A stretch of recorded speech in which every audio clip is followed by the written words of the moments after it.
작년 봄에 2023년 3월에 제가 빌립보서 1장, 2장을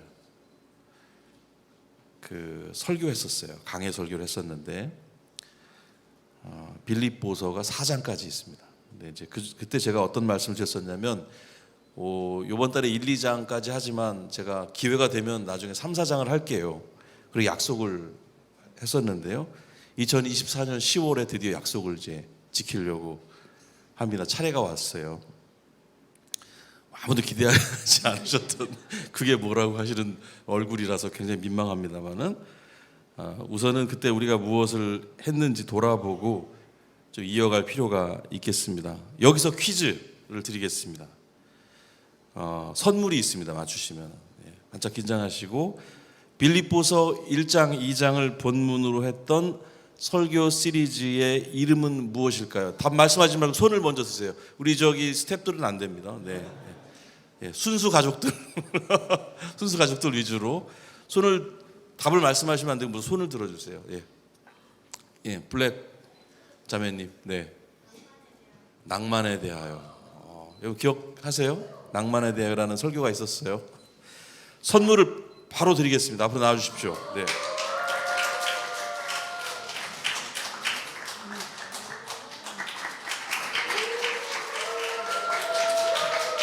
네.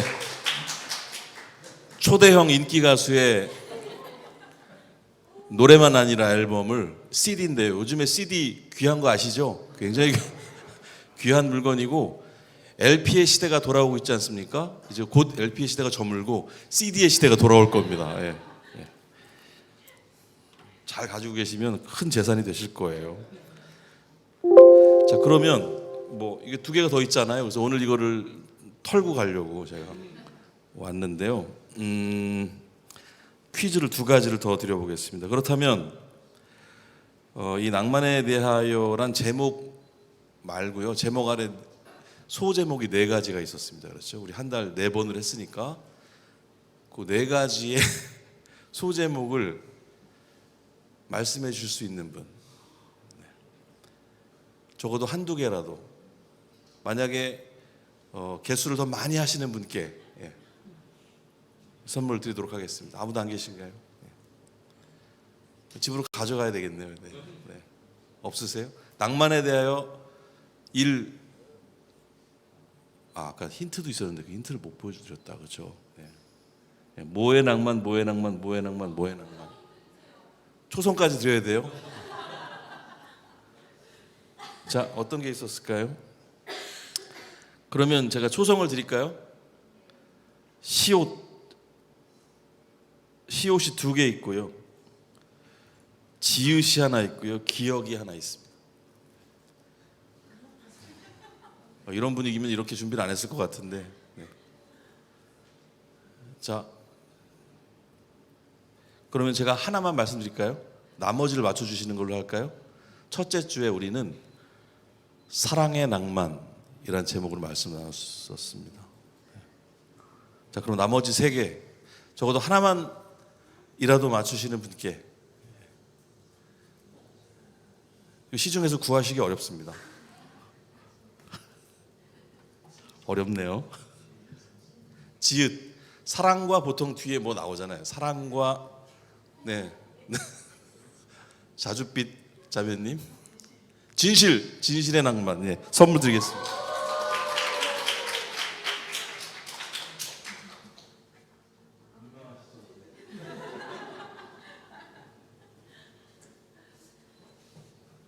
자, 나머지 하나는 혹시 그때의 스토리 일부라도 어떤 얘기를 나눴던 것 같아요. 말씀해 주실 수 있는 분께 드리겠습니다. 너무 무리했나요, 제가? 주관식까지 이렇게 드려서. 그러면 하나만 더 말씀해 주시는 분께 드리도록 하겠습니다. 사랑, 진실, 시옷. 교회에서 많이 쓰는, 우리가 주님이 명령하시면 이걸 해야 됩니다. 그렇죠? 시옷으로 시작되는 이 단어, 혹은 슬픔의 반대는 소망은 아니었습니다. 기회를 잃으셨고요. 자, 손을 들어서 득템하실 수 있는 기회. 앞에 자매님. 순종. 네.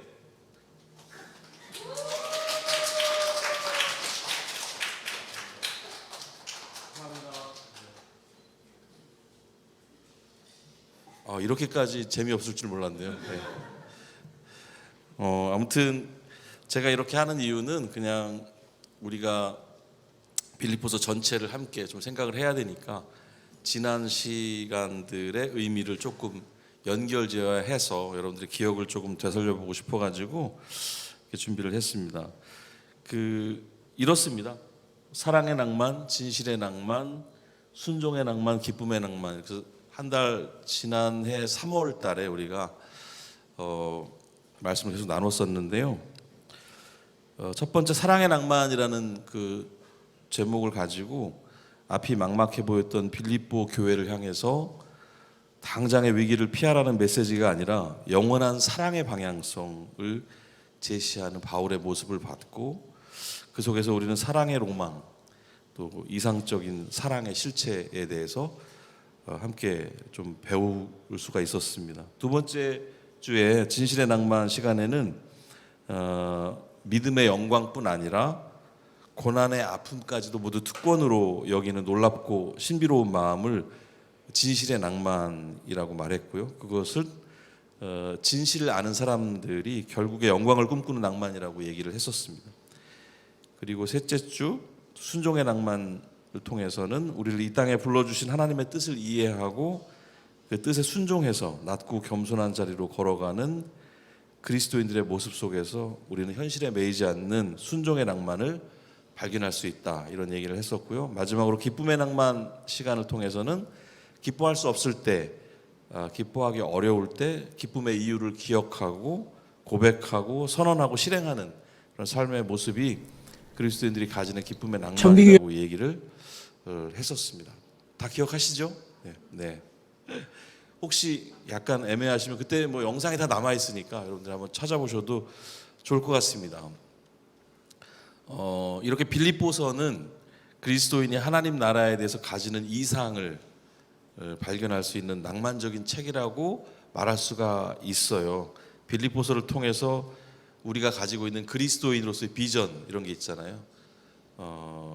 또 그리스도인의 낭만, 이런 것들에 대해서 우리가 지난해 3월에 살펴보았다면은 이제 3장 4장의 이야기로 이제 우리가 이어갈 건데요. 3장 4장에서는 낭만이나 어떤 비전의 흐름보다는 현실, 당면한 문제가 더 크게 보이는 그런 부분이 되겠습니다. 바울 서신이라고 바울이 쓴 편지들이 신약성서의 대부분인데 바울 서신의 대부분이 그렇습니다. 구조가 이상과 현실로 좀 나뉘어져 있다고도 볼 수가 있습니다. 전환점으로, 그래서 그러므로라는 단어가 이제 종종 사용이 됩니다. 로마서에도 12장 보면 그러므로라고 시작을 하거든요. 이제 이전에는 좀 이론적이기도 하고 이상적이기도 한 이야기들을 한참 한 다음에 이제 그러므로 어떻게, 이제 그러면 우리가 어떻게 살 것인가, 좀 현실적인 적용점, 어떻게 살아야 할 것인가, 이 현실에 대하여 좀 생각을 해보는 그런 내용이 이어지게 되거든요. 그러니까 좋은 생각만 아니라 좋은 생활로 이어져 가야 의미가 있다, 이런 얘기가 되겠죠. 그래서 우리가 전반부에 좋은 생각을 얘기했다면 이제는 좋은 생활을 좀 얘기해 보자, 이런 맥락으로 이번 달 함께 해보시면 좋겠습니다. 그리고 뭐 이번 달에는 여러분 소모임도 계속 이어지고 그러는 걸 알고 있는데, 말씀과 함께 말씀을 듣는 것만으로 조금 아쉽고 좀 답답할 수가 있으니까 여러분들 소모임 안에서 더 많은 치열하게 얘기하시면서 적용점들을 찾아보시고 하면 더 좋을 것 같아요. 그래서 아무튼 이번 달 주제는 생활에 대하여가 되었습니다. 지난해 낭만에 대하여, 이번에는 생활에 대하여가 이렇게 세트가 되겠습니다. 그래서 잘 그렇게 이어가실 수 있으면 좋을 것 같아요. 오늘 첫 시간의 제목은 버리기입니다. 이거 잘 기억해 두셨다가 나중에 퀴즈를 내면 맞춰주시면 좋을 것 같고요. 예. 오늘 본문은 빌립보서 3장 1절에서 11절까지만 좀 보려고 하거든요. 설교 방식에는 뭐 한 두 가지가 크게 있다고 생각하는데, 주제 설교가 있고 강해 설교라는 게 있어요. 주제 설교는 어떤 주제를 가지고 그 주제를 끌어가는 뭐 어떤 내용이라고 한다면, 기승전결이 있고 한다면, 이 강해 설교는 성경 말씀을 그대로 가져가는 거기 때문에, 읽어가면서 그 의미를 좀 새겨보는 거기 때문에 기승전결이 약간 약할 수가 있습니다. 하지만 말씀을 그대로 읽어보고 함께 생각해 본다는 장점이 있어요. 그래서 이번 달에는 강해 설교라는 걸 기억하시면서 거기에 의미를 두고 또 재미를 찾으실 수 있으면 더 좋을 것 같다, 이런 생각을 해봅니다. 성경도 쉬운 성경으로 안 하고요. 이번에는 개역 개정역이라고 한국 교회가 대부분 사용하는 조금 옛날 말투가 좀 섞여 있는 그런 뭐 성경이긴 한데, 그래도 원어에 가장 근접한 번역이에요. 그래서 성경 공부할 때라든지 강해할 때는 이 개역 개정역을 보는 게 좋습니다. 이해를 위해서는. 그런데 이제 메시지 성경이라든지 여러분 뭐 현대인의 성경, 현대어 성경, 쉬운 성경, 공동 번역, 새 번역 굉장히 많이 있거든요. 바른 번역도 있고, 그런 것들 다 참고하셔서 읽으시면 더 풍성해집니다. 그러니까 여러분들이 성경은 여러 버전으로 읽으시는 게 제일 좋은 것 같아요. 자, 우리 6절까지를 먼저 좀 읽고 1절에서 6절까지를 생각해 보려고 하는데, 우리 한 절씩 한 절씩 나눠서 읽어보면 좋겠습니다. 제가 먼저 읽고 여러분들이 2절 읽어주시고 그러시면 좋을 것 같아요. 끝으로 나의 형제들아, 주 안에서 기뻐하라. 너희에게 같은 말을 쓰는 것이 내게는 수고로움이 없고 너희에게는 안전하니라.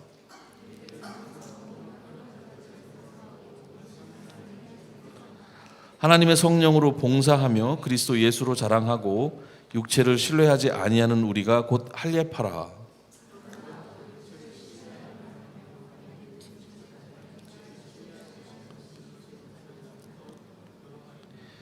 나는 8일 만에 할례를 받고 이스라엘 족속이요 베냐민 지파요 히브리인 중에 히브리인이요 율법으로는 바리새인이요.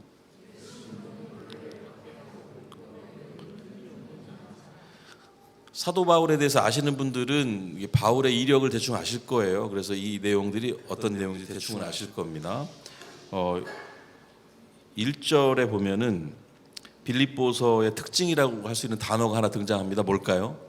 기쁨이 등장해요. 그래서 보통 빌립보서 하면 기쁨의 책 이렇게 하기도 하거든요. 이 기쁨이라는 단어가 많이 등장을 하는데, 사실 바울은 정말로 기뻐할 수 없는 상황 속에 있죠. 지금 이 글을 쓰고 있는 바울이 어디에 있는 걸로 알고 계세요? 현재 어디에서 이 글을 쓰고 있는 걸로 알고 계세요? 감옥에 있습니다. 감옥. 그래서 이걸 옥중서신 중에 한 책이거든요. 바울이 감옥에 갇혀 있는 상황에서 쓴 책이에요. 그래서 사실 옥에 갇혀 있을 때 뭐 기뻐할 일이 있겠습니까? 그렇죠? 기뻐할 수 없는 상황 속에서 이 기쁨의 책을 썼다는 것도 되게 놀라운 일이고 그렇습니다. 감옥 속에서도 기뻐할 만한 이유가 있을까? 그것이 있다면, 만약에 있다면 우리가 한번 우리의 입장으로 한번 생각을 해보실까요? 여러분들 지금 감옥에 갇혔어요. 주여라는 탄식이 나오시는데, 아무튼 지금 감옥에 여러분 갇혀 계시다고 생각해 보세요. 근데 그럼에도 불구하고 막 마음이 기뻐요. 어떤 상황일 것 같으세요? 한번 상상해 보시죠. 내가 지금 감옥에 있는데 마음이 기뻐. 약간 이상해진 걸까요? 너무 힘들어가지고 약간 정신줄을 놓은 걸까요? 그렇지 않다면, 내 정신이 온전하다면, 근데 마음이 기쁘다면, 감옥에 있는데도 그런 상황이 뭘까 좀 한번 생각해 보면 좋을 것 같습니다. 지금 우리가 답을 얘기하지 말고 바울이 그렇다는 거거든요. 바울의 컨디션, 그 상황은 어땠는지를 한번 잘 생각해 보고 오늘의 내용을 통해서 보다 구체적으로 그 이유들을 한번 찾아볼 수 있으면 좋겠습니다. 2절을 보면은 2절 말씀을 쭉 보여주시죠. 네.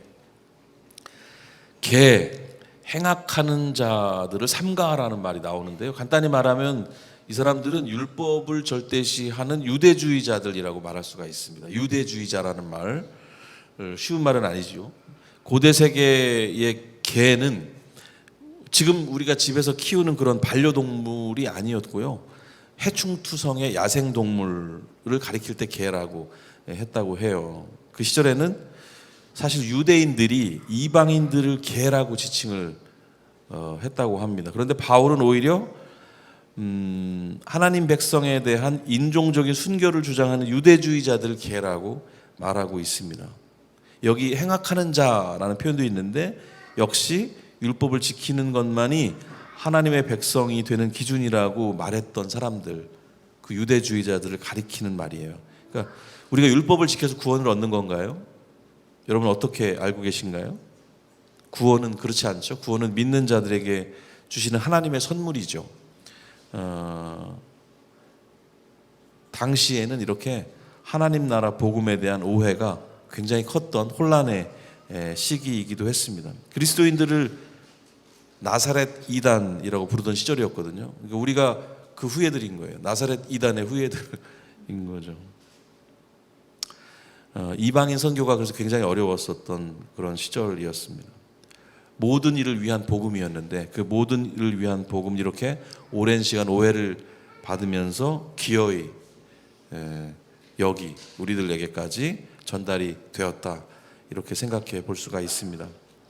초대교회는 이렇게 외부적인 박해뿐만이 아니라 여기 개로 일컬어지는 유대주의자 같은 그런 내부의 잘못된 가르침 때문에 고난을 겪었습니다. 이제 외부의 공격이 이교도들의 공격보다는요, 이 안쪽에서 이해가 부족한 사람들이 유대주의자들이 잘못된 가르침을 주변에 자꾸 가르치고 무거운 짐을 지게 했던 것들 때문에 더 이제 힘들었던 상황이 있었던 거예요. 그런데 이런 심각해 보이는 상황에 대해서 이야기를 꺼내면서 바울은 1절에서 특이하게도 뭐라고 문장을 시작하고 있는 거예요? 기뻐하라, 이렇게 문장을 시작하고 있다는 겁니다. 어떤 느낌이 드세요? 그러니까 논의해야 될 여러 어려움이 있지만 그것들보다 기쁨이 더 크고 우선된다, 이런 말 아니겠어요? 우리가 이해가 되든 안 되든, 그렇죠? 그러니까 기쁨이라는 게 훨씬 중요한 거야, 이렇게 우리가 이해할 수가 있어요. 그 어떤 복잡한 일들도 모두 이 기쁨이라는 전제 아래서 얘기가 된다는 그런 말이죠. 과거에 어떤 날 만약에 친구들이 막 일을 하다가 어떤 오해가 생겨서 막 다투게 됐어요. 막 다투고 있는데 갑자기 그날 나라가 광복이 됐어요. 일제강점기에 살던 두 친구가 막 감정 다툼을 하고 있는데 그날 갑자기 광복의 소식이 전해졌어요. 그럼 어떻게 하실 거예요? 일단 같이 만세부터 불러야 될 일 아니겠습니까? 계속 다투실 거예요? 만세 불러야죠. 기뻐해야죠. 그죠? 약간 그런 생각이 들더라고요. 그러니까 기쁨이라는 전제가 굉장히 큰 거예요. 기쁨이 우선된다는 거고, 우리가 알고 있는 그 복음의 기쁨이라는 것이 그만큼 크다. 지금 우리가 갖고 있는 여러 문제들이 이제 얘기하긴 할 건데 그럼에도 불구하고 기뻐해라, 이 전제를 먼저 얘기를 하고 있는 거거든요. 제가 예전에 이런 얘기를 한번 만든 적이 있었는데, 어떤 난파선에 표류하고 있는 한 사람이 있었어요. 간신히 어떤 그 난파된 배에서 떨어져 나온 그 나무 판을 붙들고 이렇게 잘 목숨을 부지하고 있었는데, 몇 날 며칠 그러고 있었는데 제일 힘든 게 뭐였냐면 못이 하나가 여기 삐져나와 가지고 몸을 기대기가 많이 힘든 상황이 있었던 거예요. 그래서 이것만 어떻게 빼면 너무 표류하기 좋겠는데 이게 너무 성가신데 그런 상황이었다고 생각해 보세요. 그런데 구조선이 와요. 이렇게 몇 날 며칠 기다린 끝에 구조선이 왔는데 구조선에서 사람들이 막 환영을 합니다. 근데 이 사람이 그 구조선에 있는 사람들에게 만약에 저 아저씨 벤치 좀 빌려주세요, 이거 성가셔 죽겠어요, 이렇게 얘기할 수 있다는 거죠. 왜? 거기 과몰입돼 있으면. 구조선이 왔으면 어떻게 하면 됩니까? 버리고 올라타면 되는 거 아니에요, 그죠? 근데 우리가 우선순위를 그렇게 헷갈릴 수 있다는 겁니다. 내 생활에 어떤 작은 일에 집착해 있다 보면은 그게 최우선으로 생각할 가능성이 있어요. 우리가 복음 아래 사는 사람들은, 예수님을 아는 사람들은 그 예수 그리스도가 우리 삶의 구조선처럼 느껴져야 된다는 건데, 그리스도를 우리가 알면서도 너무 작은 일에 집착하고 거기에 과몰입해서 큰 걸 보지 못하는 그런 삶을 살기 쉽다는 겁니다. 그러니까 여기서 먼저 바울이 기뻐하라라고 얘기하는 거는 그 뒤에 수많은 문제들이 나오거든요. 가장 중요한 게 뭐라고요? 기쁨이라는 거예요. 기쁨. 그리고 더 놀라운 거는 예수님이라고 먼저 빵 얘기를 안 하고, 물론 나중에 얘기하지만 너희들 마음을 살핀다는 거예요. 그렇죠? 그것 때문에 우리가 가져야 될 태도, 이 기쁨에 대해서 먼저 얘기한다는 거는 너무너무 좀 흥미진진한 일이라고 생각합니다. 여러분 다 기뻐하십시오. 충분히 이유가 있습니다. 지금은 잘 이해가 안 될지 모르겠지만 기뻐하십시오. 이렇게 말씀드릴 수가 있을 것 같아요. 기뻐한다는 것, 진리를 기뻐한다는 것은 개들로 불리는 유대주의자들 같은 사람들이 퍼뜨리는 이 거짓 신앙에 대한 확실한 대안이 된다고 볼 수가 있습니다. 사실 아까 그 비유를 통해서 말씀드려보자면, 여기 못이 나와가지고 성 가셔요. 그러면 유대주의자들이 하는 일은 뭐냐면 못을 더 여러 개 박아가지고 뾰족하지 않게 만들어 막 약간 이런 다른 대안을 주는 거예요. 구조선을 타면 되는데, 유대주의자들이 했던 그런 역할이라는 것이 그렇게 구원의 거대한 그런 이야기와는 전혀 상관이 없는 쓸데없는 어떤 과몰입을 더하게 만드는 그런 상황이었음을 우리는 좀 알 필요가 있겠습니다. 진짜가 나타났을 때, 구조선과 같은 그런 진짜가 나타났을 때 우리의 반응이 어떠해야 하는가에 대해서 같이 생각해 보면 좋겠는데, 여러분 그 위조 지폐를 감식하는 분들이 제일 많이 하는 훈련이 있대요. 그 얘기를 제가 드린 적도 있는 것 같은데, 세상의 모든 위조 지폐들을 다 일단은 서칭을 해가지고 모아서 요놈들이 어떻게 위조를 놀랍게 했는지를 찾아내고 분석하는 일이 아니고 진짜 지폐를 계속 바라보는 일이라고 합니다. 위조 지폐를 그 감식하는 분들이 정말 자주 제일 많이 하는 훈련이 그거래요. 진짜 지폐, 진폐를 바라보는 일이라고 하더라고요. 진짜를 아는 것, 그것을 즐거워하는 것, 그것을 기뻐하는 것이 가짜를 구별하고 분별하는 기초가 된다고 볼 수가 있겠습니다. 우리 생활 속에서 발견하게 되는 즐거움, 기쁨, 그것은 그 사람의 믿음이 진짜라는 도장, 낙관이라는 표현 아시죠? 낙관, 그림에 찍는 도장 같은 그 낙관과 다르지 않다라고 저는 생각을 합니다. 기쁨은 그 사람의 믿음이 진짜라는 낙관이다. 그림을 좀 제가 보여드릴게요. 추사 김정희의 새한도인데요.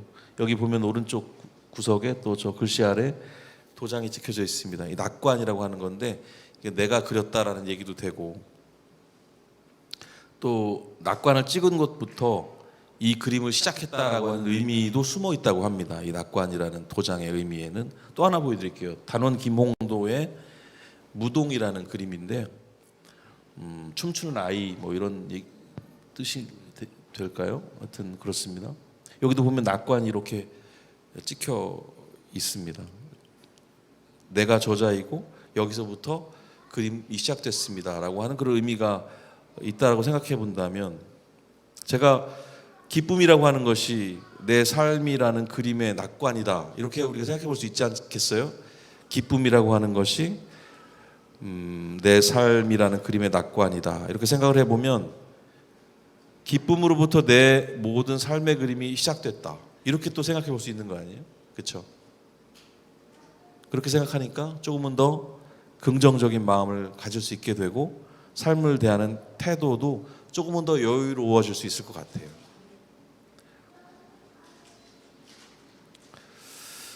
기쁨이라는 것에 대해서 더 깊이 묵상해 볼 수 있으면 좋을 것 같아요. 3절을 보겠습니다. 3절에는 육체를 신뢰하지 말라고 하고 있는데, 육체는 여러 의미를 가지지만 여기서는 혈통을 의미합니다.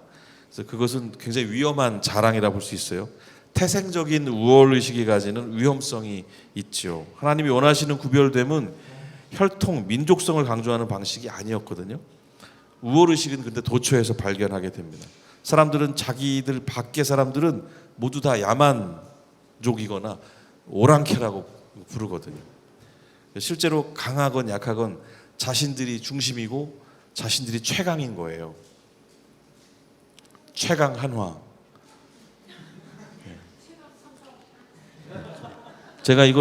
이게 제가 페이스북에 이번 주에 적은 건데, 물론 이제 한화 이글스는 가을 야구에서 멀어졌죠. 근데 팬들이 뽑은 우리 팀 라이벌이라고 이런 게 뭐 스포츠 협회 관람객 상황 조사 페이지 이런 게 있는데, 한화를 적수로 보는 사람들이 없는 거예요.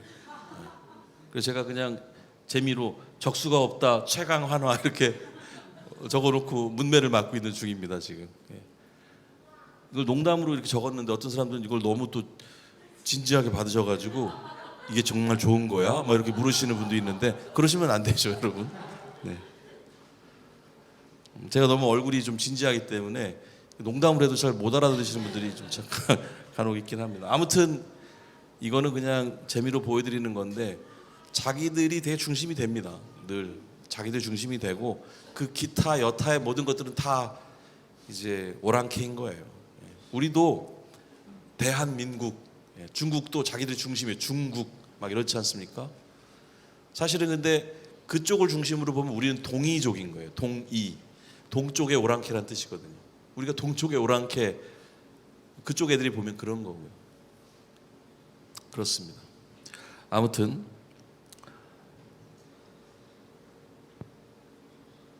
이스라엘은 그런데 육체에 초점을 맞췄어요. 여기 할례당이라는 이름이 나오는데, 이 할례당이라는 이름이 드러내듯이 그 사람들은 거룩의 의미를 이제 오해하고 있었습니다. 거룩은 구별됨이라는 그런 의미인데, 그 구별됨을 혈통적인 구별됨으로 생각을 한 거죠. 여러 민족들 가운데 빛이 되라는 거룩으로의 부르심은 몸에 새긴 흔적을 드러내면서 우월의식을 갖는 게 아니고 감추고 낮아지는 삶의 태도입니다. 예수님의 말씀과 삶의 모습을 우리가 생각해 본다면 우리는 그런 오해에 빠질 수가 사실 없어요. 사람이 잘못되는 것은 진짜를 알아보지 못하거나 진짜를 묵상하지 않기 때문입니다. 이제 7절에서 11절 이 후반부 내용을 같이 좀 생각을 해 보겠습니다. 역시 한 절씩 좀 읽어 보도록 할게요. 그러나 무엇이든지 내게 유익하던 것을 내가 그리스도를 위하여 다 해로 여길 뿐더러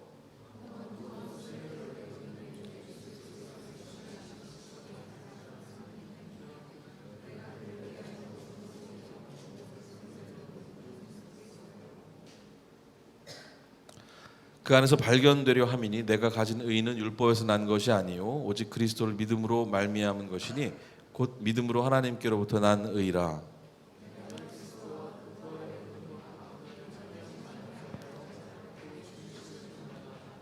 어떻게 해서든지 죽은 자 가운데서 부활에 이르려 하노니. 7절과 8절은 무엇을 말하고 있나요? 바울은 예수님을 만난 이후에 자신이 소중하게 가져왔던 다른 가치들을 배설물로 여겨 다 버렸다 이렇게 말하고 있습니다. 그리고 실제로 그 말처럼 행동을 했어요. 현재 그 사람은 감옥에 있습니다. 감옥은 어떤 곳이죠? 자신의 주머니를 찰 수 없는 곳입니다. 모든 것을 버릴 수밖에 없는 장소죠. 그러나 감옥 속의 바울은 모든 것을 가진 자처럼 기뻐하고 있습니다.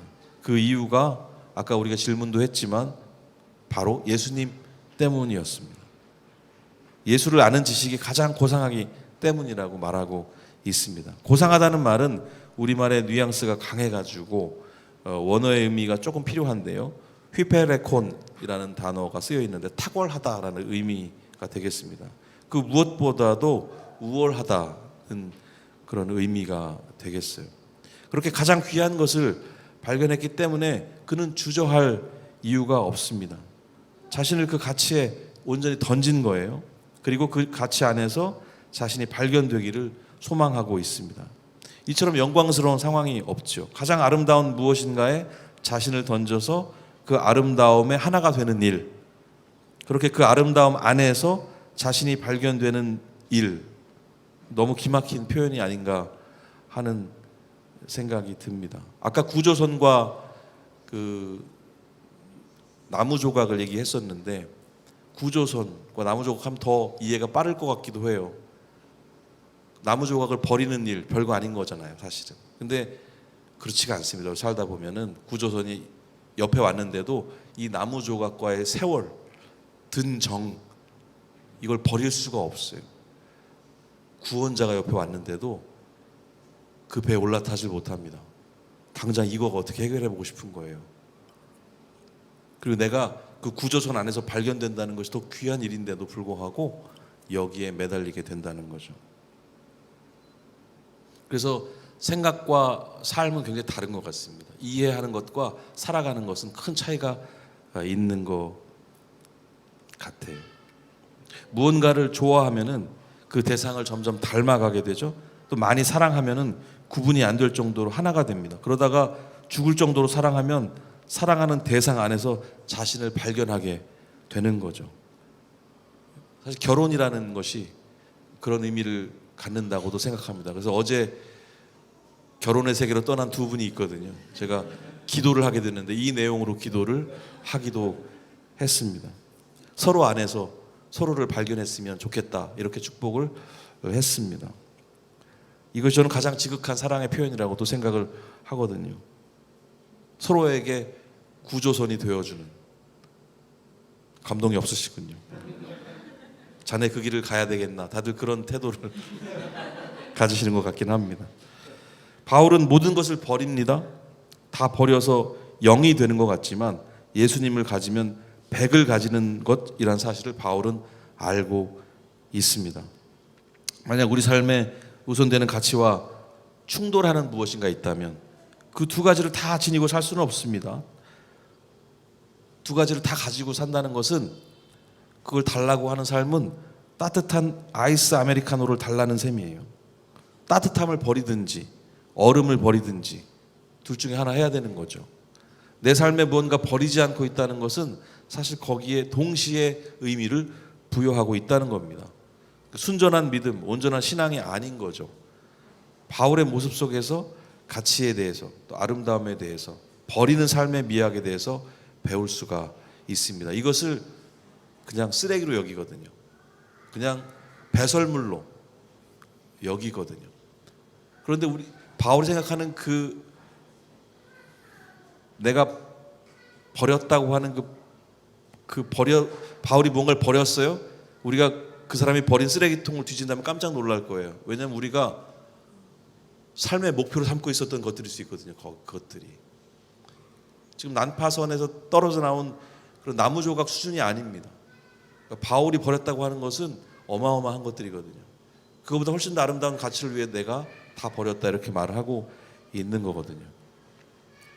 9절을 볼까요? 9절은 율법을 지켜서 얻는 의가 아니라 하나님을 믿는 믿음으로 하나님께로부터 난 의를 얘기하고 있습니다. 예수님을 만나서 소유하게 된 의는 자신의 어떤 대단함이나 노력으로 이룬 것이 아니라는 사실을 말하고 있어요. 내가 받은 보상이 아니라 선물이라는 말입니다. 선물은 은혜의 다른 말이거든요.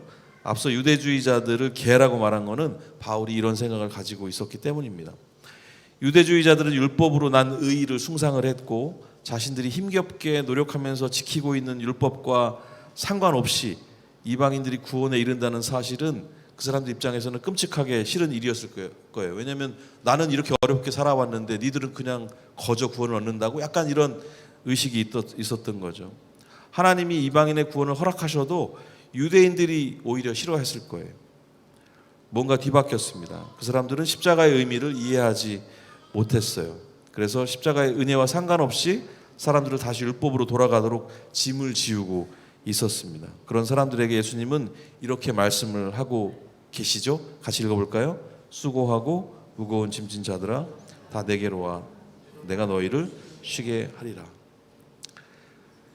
10절과 11절에서 십자가의 의미를 생각하는 바울의 마음은 이런 맥락에서 이해할 수가 있어요. 그의 죽으심을 본받고 싶어 하거든요. 그 안에서 발견되고 싶은 강한 열망이 아닐까 싶습니다. 사랑하는 대상을 향한 지극한 마음이죠. 그리고 사랑하는 사람을 이해하고 싶은 그런 마음일 겁니다. 십자가의 비밀을 알고자 하여라는 바울의 심경은 예수님을 사랑하는 그 사랑의 진실성으로 이해를 해야 할 거예요. 고통을 즐기는 그런 피학적인 인물이 결코 아닌 거죠. 진짜 사랑하는 사람의 모습을 바울을 통해서 보게 되는 겁니다. 오늘 제목이 버리기입니다. 이 주제는 미니멀리즘의 맥락이 아니에요. 가장 좋은 것을 발견한 사람의 행위를 대표하는 말입니다. 예수님이 우리 삶의 주인이 맞나요? 우리는 예수님이라는 아름다움, 그 가치를 발견하고 무엇을 버렸나요? 정말로 예수님이 삶의 주인이신가요? 바울은 예수님을 발견하고 그동안 자기 삶의 반짝이었던, 자기 삶을 반짝이게 했던 모든 것을 쓰레기통에 버렸습니다. 마태복음 13장 44절 같이 한번 읽어볼까요? 천국은 마치 밭에 감춘 보화와 같으니 사람이 이를 발견한 후에 숨겨두고 기뻐하며 돌아가서 자기의 소유를 다 팔아 그 밭을 사느니라. 우리 삶에 무엇을 버리고 있는가가 자신이 무엇을 기뻐하고 무엇을 가치 있게 여기는지를 드러낸다고 말할 수가 있습니다. 가장 귀한 것을 발견하셨나요? 우리는 무엇을 버리며 살고 있나요? 바울의 버리기를 통해서 우리 삶을 돌아보고 닮아가기를 소망합니다. 제가 예전에 만든 노래가 오늘 설교 말씀과 이어지는 맥락이어서 불러보려고 하는데 같이 한번 불러보면 좋을 것 같습니다. 설교가 너무 극단적인가요? 결혼도 극단적인 거예요. 자기를 버리는 행위 아니겠습니까? 그죠? 결혼하시고자 하시는 분들, 결혼하신 분들, 그리고 성경은 예수님과 교회 관계를 신랑 신부로 묘사하는 거 아세요? 결혼 관계로 얘기하고 있습니다. 너무 극단적인가요? 제가 극단적인 게 아니고 예수님이 극단적이신 걸 거예요, 아마. 그렇다면. 근데 사랑하면 이해하게 되는 게 있다고 생각합니다. 기뻐하며 주의 길 따르리,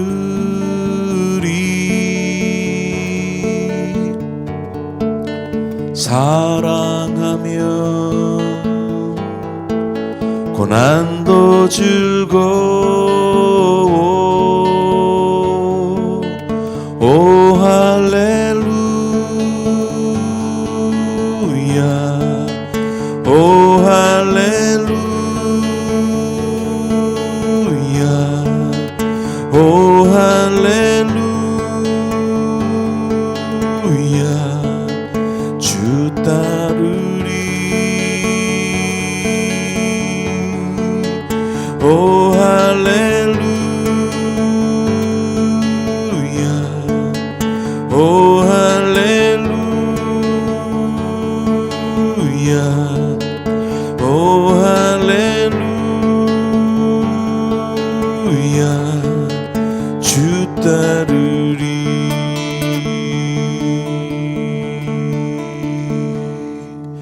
노래하며 주와 동행하리,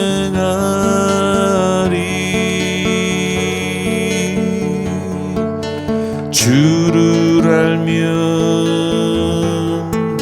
모든 것 새로워. 오 할렐루야, 오 할렐루야, 오 할렐루야, 주 따르리. 오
기도하겠습니다.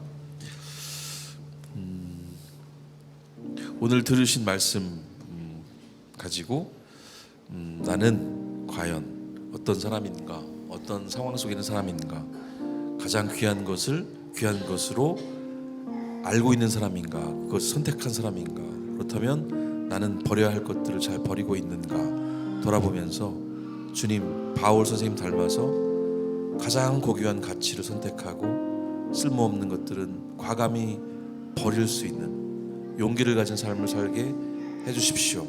함께 고백하는 기도를 잠시 드리면 좋겠습니다. 기도하겠습니다.